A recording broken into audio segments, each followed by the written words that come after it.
ओम श्री साई नाथाय नमः। श्री साई सच्चरिता अध्याय 35। काका महाजनी के मित्र और सेठ निर्बिज अंगुर, बांद्रा के गृहस्थ की अनिद्रा, बालाजी पाटिल निवास कर बाबा का सर्प के रूप में प्रकट होना। इस अध्याय में भी उदी का महात्म्य ही वर्णित है। इसमें ऐसी दो घटनाओं का उल्लेख है कि परीक्षा करने पर देखा गया कि बाबा ने दक्षिणा अस्वीकार कर दी।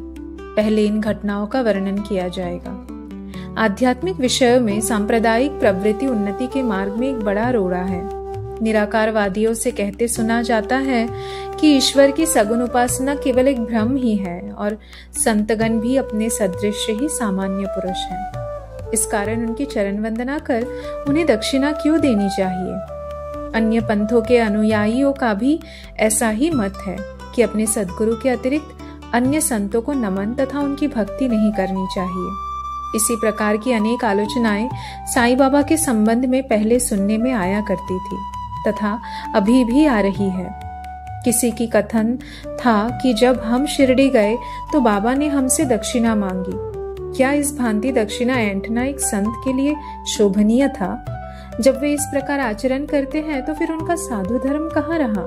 परंतु ऐसी भी कई घटनाएं अनुभव में आई हैं कि जिन लोगों ने शिरडी जाकर अविश्वास से बाबा के दर्शन किए, उन्होंने ही सर्वप्रथम बाबा को प्रणाम कर प्रार्थना भी की। ऐसे ही कुछ उदाहरण नीचे दिए जाते हैं। काका महाजनी के मित्र। काका महाजनी के मित्र निराकारवादी तथा मूर्ति पूजा के सर्वथा विरुद्ध थे। कुतूहलवश वे काका महाजनी के साथ दो शर्तों पर शिरडी चलने को सहमत हो गए कि पहला, बाबा को नमस्कार न करेंगे और दूसरा, ना ही उन्हें कोई दक्षिणा देंगे। जब काका ने स्वीकारात्मक उत्तर दे दिया तब फिर शनिवार की रात्रि को उन दोनों ने बंबई से प्रस्थान कर दिया और दूसरे ही दिन प्रातःकाल शिरडी पहुंच गए। जैसे ही उन्होंने मस्जिद में पैर रखा, उसी समय बाबा ने उनके मित्र की ओर थोड़ी देर देखकर उनसे कहा कि अरे आइए श्रीमान, पधारिए, आपका स्वागत है। इन शब्दों का स्वर कुछ विचित्र सा था और उनका स्वर प्रायः उन मित्र के पिता के बिल्कुल अनुरूप ही था। तब उन्हें अपने कैलाशवासी पिता की स्मृति हो आई और वे आनंद विभोर हो गए। क्या मोहिनी थी उस स्वर में। आश्चर्ययुक्त स्वर में उनके मित्र के मुख से निकल पड़ा कि निस्संदेह यह स्वर मेरे पिताजी का ही है। तब वे शीघ्र दौड़कर गए और अपनी सब प्रतिज्ञाएं भूलकर उन्होंने बाबा के श्री चरणों पर अपना मस्तक रख दिया। बाबा ने काका से तो दोपहर में तथा विदा लेते समय 2 बार दक्षिणा मांगी, परंतु मित्र से एक शब्द भी ना कहा। उनके मित्र ने फुसफुसाते हुए कहा कि भाई देखो, बाबा ने तुमसे 2 बार दक्षिणा मांगी, परंतु मैं भी तो तुम्हारे साथ हूँ, फिर वे मेरी इस प्रकार अपेक्षा क्यों करते हैं? काका ने उत्तर दिया कि बेहतर तो यह होगा कि तुम स्वयं ही बाबा से पूछ लो। बाबा ने पूछा कि क्या कानाफूसी हो रही है? तब उनके मित्र ने कहा कि क्या मैं भी आपको दक्षिणा दूं? बाबा ने कहा कि तुम्हारी अनिच्छा देखकर मैंने तुमसे दक्षिणा नहीं मांगी, परंतु यदि तुम्हारी इच्छा ऐसी ही है तो तुम दक्षिणा दे सकते हो। तब उन्होंने 17 रुपए भेंट किए जितने काका ने दिए थे। तब बाबा ने उन्हें उपदेश दिया कि अपने बीच जो तेली की दीवार है उसे नष्ट कर दो, जिससे हम परस्पर देखकर अपने मिलन का पथ सुगम बना सके। बाबा ने उन्हें लौटने की अनुमति देते हुए कहा कि तुम्हारी यात्रा सफल रहेगी। यद्यपि आकाश में बादल छाए हुए थे और वायु वेग से चल रही थी, तो भी दोनों सकुशल बंबई पहुंच गए। घर पहुंचकर जब उन्होंने द्वार तथा खिड़कियां खोली तो वहां 2 मृत चिड़िया पड़ी दिखी। एक तीसरी उनके सामने से फुड़ करके खिड़की से उड़ गई। उन्हें विचार आया कि यदि मैंने खिड़की खुली छोड़ी होती तो इन जीवों के प्राण अवश्य बच गए होते, परंतु फिर उन्हें विचार आया कि यह उनके भाग्यानुसार ही हुआ है और बाबा ने तीसरी की प्राण रक्षा के हेतु हमें शीघ्र ही वहां से वापस भेज दिया। काका महाजनी के सेठ। बंबई में ठक्कर धर्मसी जेठाभाई सॉलिसिटर की एक फर्म थी। काका इस फर्म के व्यवस्थापक थे। सेठ और व्यवस्थापक के संबंध परस्पर अच्छे थे। श्रीमान ठक्कर को ज्ञात था कि काका बहुधा शिरडी जाया करते हैं और वहां कुछ दिन ठहरकर बाबा की अनुमति से ही वापस लौटते हैं। कौतूहलवश बाबा की परीक्षा करने के विचार से उन्होंने भी होलिका उत्सव के अवसर पर काका के साथ ही शिरडी जाने का निश्चय किया। काका का शिरडी से लौटना सदैव अनिश्चित सा ही रहता था, इसीलिए अपने साथ एक मित्र को लेकर वे तीनों रवाना हो गए। मार्ग में काका ने बाबा को अर्पित करने हेतु 2 सेर अंगूर मोल लिए। ठीक समय पर शिरडी पहुंचकर वे उनके दर्शनार्थ मस्जिद में गए। बाबा साहेब तड़खर भी तब वहीं पर थे। श्री ठक्कर ने उनसे आने का हेतु पूछा। तड़खर ने उत्तर दिया कि मैं तो दर्शन के लिए ही आया हूँ, मुझे चमत्कारों से कोई प्रयोजन नहीं। यहाँ तो भक्तों की हार्दिक इच्छाओं की पूर्ति होती है। काका ने बाबा को नमस्कार कर उन्हें अंगूर अर्पित किए। तब बाबा ने उन्हें वितरित करने की आज्ञा दे दी। श्रीमान ठक्कर को भी कुछ अंगूर मिले। एक तो उन्हें अंगूर रुचिकर न लगता था, दूसरे इस प्रकार अस्वच्छ खाने की डॉक्टर ने मनाही करी थी, इसीलिए वे कुछ निश्चय न कर सके और न चाहते हुए भी उन्हें ग्रहण करना पड़ा, और फिर दिखावे मात्र के लिए ही उन्होंने मुंह में डाल लिया। अब समझ में न आता था कि उनके बीजों का क्या करें। मस्जिद की फर्श पर तो थूका नहीं जा सकता था, इसीलिए उन्होंने वे बीज अपनी इच्छा के विरुद्ध अपने खीसे में डाल लिए और सोचने लगे कि जब बाबा संत है तो यह बात उन्हें कैसे अविदित रह सकती है कि मुझे बीज वाले अंगूर पसंद नहीं। फिर क्या वे मुझे इसके लिए लाचार कर सकते हैं? जैसे ही यह विचार उनके मन में आया, बाबा ने उन्हें कुछ और अंगूर दिए, पर उन्होंने खाया नहीं और अपने हाथ में ले लिया। तब बाबा ने उन्हें खा लेने को कहा। उन्होंने आज्ञा का पालन किया और चबाने पर देखा कि वे सब निर्विज थे। वे चमत्कार की इच्छा रखते थे, इसीलिए उन्हें देखने को मिल गया। उन्होंने सोचा कि बाबा समस्त विचारों को तुरंत जान लेते हैं और मेरी इच्छा अनुसार ही उन्होंने उन्हें बीज रहित बना दिया है। क्या अद्भुत शक्ति है उनमें। फिर शंका निवारणार्थ उन्होंने तड़खर से, जो समीप ही बैठे हुए थे और जिन्हें भी थोड़े अंगूर मिले थे, पूछा कि किस किस्म के अंगूर तुम्हें मिले। उत्तर मिला, अच्छे बीज वाले। श्रीमान ठक्कर को तब और भी आश्चर्य हुआ कि यदि बाबा वास्तव में संत है तो अब सर्वप्रथम अंगूर काका को ही दिए जाने चाहिए। इस विचार को जानकर बाबा ने कहा कि अब पुनः वितरण काका से ही आरंभ होना चाहिए। यह सब प्रमाण श्री ठक्कर के लिए पर्याप्त थे। फिर श्यामा ने बाबा से परिचय कराया कि आप ही काका के सेठ हैं। बाबा कहने लगे कि ये उनके सेठ कैसे हो सकते हैं, इनके सेठ तो बड़े विचित्र हैं। काका इस उत्तर से सहमत हो गए। अपना हट छोड़कर ठक्कर ने बाबा को प्रणाम किया और वाड़े को लौट आए। मध्याह्न की आरती समाप्त होने के उपरांत वे बाबा से प्रार्थना करने लगे कि अनुमति प्राप्त करने के लिए मस्जिद में आए। श्यामा ने उनकी कुछ सिफारिश की, तब बाबा इस प्रकार बोले। एक सनकी मस्तिष्क वाला सभ्य पुरुष था, जो स्वस्थ और धनी भी था।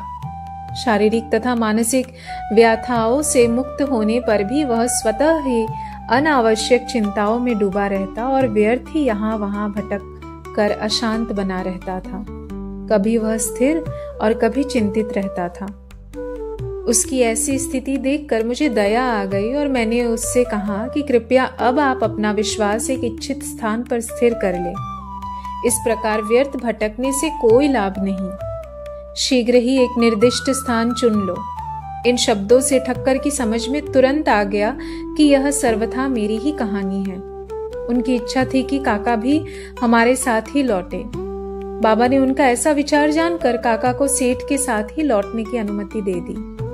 किसी को विश्वास न था कि काका इतनी शीघ्र शिरडी से प्रस्थान कर सकेंगे। इस प्रकार ठक्कर को बाबा द्वारा विचार जानने का एक और प्रमाण मिल गया। तब बाबा ने काका से 15 रुपए दक्षिणा मांगे और कहने लगे कि यदि मैं किसी से 1 रुपया दक्षिणा लेता हूँ तो उसे 10 गुना लौटाया करता हूँ। मैं किसी की कोई वस्तु बिना मूल्य नहीं लेता और ना तो प्रत्येक से मांगता ही हूँ। जिसकी ओर फकीर उंगली दिखाते हैं उससे ही मैं मांगता हूँ, और जो गत जन्म का ऋणी होता है उसकी ही दक्षिणा स्वीकार हो जाती है। दानी देता है और भविष्य में सुंदर उपज का बीजारोपण करता है। धन का उपयोग धर्मोपार्जन के निमित्त ही होना चाहिए। यदि धन व्यक्तिगत आवश्यकताओं में व्यय किया गया तो यह उसका दुरुपयोग है। यदि तुमने पूर्व जन्म में दान नहीं दिया है तो इस जन्म में पाने की आशा कैसे कर सकते हो? इसीलिए यदि प्राप्त की आशा रखते हो तो अभी दान करो। दक्षिणा देने से वैराग्य की वृद्धि होती है और वैराग्य प्राप्ति से भक्ति और ज्ञान बढ़ जाते हैं। 1, 2 और 10 गुना लो। इन शब्दों को सुनकर श्री ठक्कर ने भी अपना संकल्प भूलकर बाबा को 15 रुपए भेंट किए। उन्होंने सोचा कि अच्छा ही हुआ जो मैं शिरडी आ गया।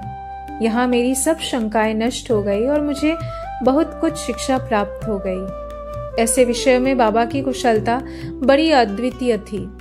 यद्यपि वे सब कुछ करते थे, फिर भी वे इन सब से अलिप्त रहते थे। नमस्कार करने या ना करने वाले दोनों ही उनके लिए एक समान थे। उन्होंने कभी किसी का अनादर नहीं किया। यदि भक्त उनका पूजन करते तो इससे उन्हें न कोई प्रसन्नता होती और यदि कोई उनकी अपेक्षा करता तो ना कोई दुखी ही होता। वे सुख और दुख की भावना से परे हो चुके थे। अनिद्रा। बांद्रा के एक महाशय कायस्थ प्रभु बहुत दिनों से नींद न आने के कारण अस्वस्थ थे। जैसे ही वे सोने लगते, उनके स्वर्गवासी पिता स्वप्न में आकर उन्हें बुरी तरह गालियां देते हुए दिखने लगते थे। इससे निद्रा भंग हो जाती और वे रात्रि भर अशांति महसूस करते थे। हर रात्रि को ऐसा ही होता था, जिससे वे किंग कर्तव्य विमूढ़ हो गए। एक दिन बाबा के एक भक्त से उन्होंने इस विषय में परामर्श किया। उसने कहा कि मैं तो संकटमोचन सर्व पीड़ा निवारिणी उदी को ही इसकी रामवान औषधि मानता हूँ, जो शीघ्र ही लाभदायक सिद्ध होगी। उन्होंने एक उदी की पुड़िया देकर कहा कि इसे शयन के पूर्व माथे पर लगाकर अपने सिरहने रखो। फिर तो उन्हें निर्विघ्न प्रगाढ़ नींद आने लगी। यह देखकर उन्हें महान आश्चर्य और आनंद हुआ। यह क्रम चालू रखकर वे अब साईं बाबा का ध्यान करने लगे। बाजार से उनका एक चित्र लाकर उन्होंने अपने सिरहाने के पास लगाकर उनका नित्य पूजन करना प्रारंभ कर दिया। प्रत्येक गुरुवार को वे हार और नैवेद्य अर्पण करने लगे। वे अब पूर्ण स्वस्थ हो गए और पहले के सारे कष्टों को भूल गए। बालाजी पाटिल निवासकर। ये बाबा के परम भक्त थे। ये उनकी निष्काम सेवा किया करते थे। दिन में जिन रास्तों से बाबा निकलते थे, उन्हें वे प्रातः काल ही उठकर झाड़ू लगाकर पूर्ण स्वच्छ रखते थे। उनके पश्चात यह कार्य बाबा की एक परम भक्त महिला राधाकृष्ण माई ने किया और फिर अब्दुल ने। बालाजी जब अपनी फसल काट कर लाते तो वे सब अनाज बाबा को भेंट कर देते थे। उसमें से जो कुछ बाबा उन्हें लौटा देते, उसी से वे अपने कुटुंब का भरपोषण किया करते थे। यह क्रम अनेक वर्षों तक चला और उनकी मृत्यु के पश्चात भी उनके पुत्र ने इसे जारी रखा। उदी की शक्ति और महत्व। एक बार बालाजी के श्राद्ध दिवस की वार्षिकी के अवसर पर कुछ व्यक्ति आमंत्रित किए गए। जितने लोगों के लिए भोजन तैयार किया गया, उससे तिगुने लोग भोजन के समय एकत्रित हो गए। यह देख श्रीमती निवासकर किंग कर्तव्य विमूढ़ सी हो गई। उन्होंने सोचा कि यह भोजन सबके लिए पर्याप्त न होगा और कहीं कम पड़ कुटुंब की भारी अपकीर्ति होगी। तब उनकी सास ने उनसे सांत्वना पूर्ण शब्दों में कहा कि चिंता न करो, यह भोजन सामग्री हमारी नहीं, ये तो श्री साईं बाबा की है। प्रत्येक बर्तन में उदी डालकर उन्हें वस्त्र से ढक दो और बिना वस्त्र हटाए सबको परोस दो। वे ही हमारी लाज बचाएंगे। परामर्श के अनुसार ऐसा ही किया गया। भोजनार्थियों के तृप्ति पूर्वक भोजन करने के पश्चात भी भोजन सामग्री यथेष्ट मात्रा में शेष देखकर उन लोगों को महान आश्चर्य और प्रसन्नता हुई। यथार्थ में देखा जाए तो जैसा जिसका भाव होता है, उसके अनुकूल ही अनुभव प्राप्त होता है। ऐसी ही घटना मुझे प्रथम श्रेणी की उपन्यायाधीश तथा बाबा के परम भक्त श्री V.A. चौगुले ने बतलाई। फरवरी सन 1933 में करजत में पूजा को उत्सव हो रहा था। तभी इस अवसर पर एक बृहद भोज का आयोजन हुआ। भोजन के समय आमंत्रित लोगों से लगभग 5 गुने अधिक भोजन के लिए आए। फिर भी भोजन सामग्री कम नहीं हुई। बाबा की कृपा से सबको भोजन मिला। यह देख सबको आश्चर्य हुआ। साईं बाबा का सर्प के रूप में प्रकट होना। शिरडी के रघु पाटिल एक बार निवासी के बालाजी पाटिल के पास गए, जहां संध्या को उन्हें ज्ञात हुआ कि एक सांप फुफकारता हुआ गौशाला में घुस गया है। सभी पशु भयभीत होकर भगाने लगे। घर के लोग भी घबरा गए, परंतु बालाजी ने सोचा कि श्री साईं ही इस रूप में यहाँ प्रकट हुए हैं। तब वे एक प्याले में दूध ले आए और निर्भय होकर उस सर्प के सम्मुख रखकर उनको इस प्रकार संबोधित कर कहने लगे कि बाबा, आप फुफकार कर शोर क्यों कर रहे हैं? क्या आप मुझे भयभीत करना चाहते हैं?